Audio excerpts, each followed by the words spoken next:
Super പ്രൈമിൻ്റെയും അവസാന ഘട്ടത്തിലേക്ക് കഷ്ടി 3 മിനിറ്റാണ്. 3 പേരും സഹകരിച്ചാൽ ഓരോരുത്തർക്കും ഓരോ മിനിറ്റ് വീതം സംസാരിക്കാൻ കഴിയും. ശ്രീ ആന്റണി, ഈ ജനവിധി എന്താണ് പറയുന്നത്?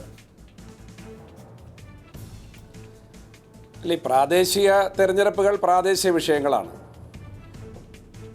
അതിൽ ഇത്തരം ഒരു വിഷയമല്ല മാറ്റിവരയ്ക്കുന്നത്. പിന്നെ ഓരോ തെരഞ്ഞെടുപ്പിലും നമ്മൾ കാണുന്നൊരു കാഴ്ച BJPയുടെ പണക്കൊഴുപ്പാണല്ലോ. കാരണം പണത്തിൻ്റെ കുത്തൊഴുക്കാണല്ലോ.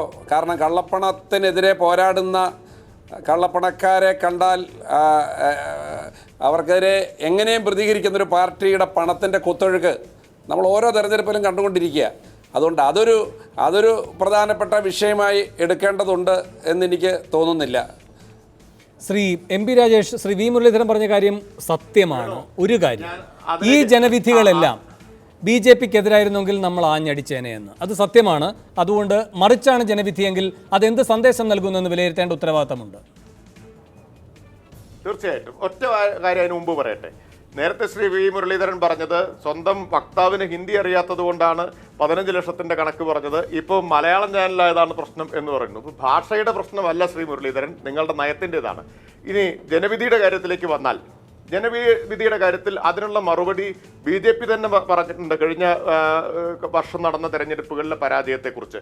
കഴിഞ്ഞ വർഷം മോഡി ദത്തെടുത്ത ഗ്രാമത്തിലും നിതിൻ ഗഡ്കരിയുടെയും രാജ്നാഥ് സിംഗിൻ്റെയും മണ്ഡലത്തിലും ഗുജറാത്ത്, മഹാരാഷ്ട്ര, മധ്യപ്രദേശ് തുടങ്ങിയിട്ടുള്ള സംസ്ഥാനങ്ങളിലെല്ലാം നടന്ന തദ്ദേശ തെരഞ്ഞെടുപ്പിൽ വലിയ പരാജയം BJPക്ക് ഉണ്ടായത് ചർച്ചയായതാണ്.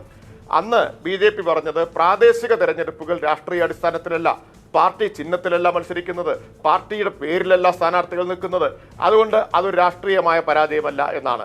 അത് രാഷ്ട്രീയമായ പരാജയമല്ലെങ്കിൽ ഇപ്പോഴുണ്ടായി എന്ന് പറയുന്ന വിജയം രാഷ്ട്രീയമായ വിജയവുമല്ല. ശ്രീ V മുരളീധരൻ അതിനുള്ള മറുപടിയോടെ ഈ ചർച്ച അവസാനിപ്പിക്കും.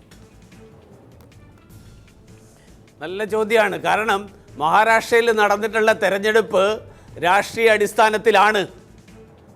കഴിഞ്ഞ തെരഞ്ഞെടുപ്പുകൾ ചില സ്ഥലങ്ങളിൽ നടന്നത് ഉത്തർപ്രദേശിൽ രാഷ്ട്രീയ അടിസ്ഥാനത്തിലായിരുന്നില്ല. ഇത് രണ്ടും വളരെ വ്യത്യസ്തമായിട്ട് തന്നെ കാണണം. പിന്നെ ഈ ചർച്ചയിൽ വന്ന വേറൊരു കാര്യമുണ്ട്. ഈ കരച്ചിലിനെ കുറിച്ചൊക്കെ പ്രധാനമന്ത്രി കരയുന്നതും ചിരിക്കുന്നതും ഒക്കെ നമ്മുടെ ഒരു MLA പണ്ട് കഴിഞ്ഞ ദിവസം നിയമസഭയിൽ കഴിഞ്ഞ വർഷം വലിയ കരച്ചിൽ കരഞ്ഞിരുന്നു. അതും നാടകമാണെന്ന് സമ്മതിച്ചു കഴിഞ്ഞാൽ നമുക്ക് ബാക്കി കാര്യം ചർച്ച ചെയ്യാം. വളരെയധികം നന്ദി. ഈ ചർച്ചയിൽ പങ്കെടുത്ത എല്ലാവർക്കും. സൂപ്പർ പ്രൈം ടൈം അവസാനിക്കുന്നു.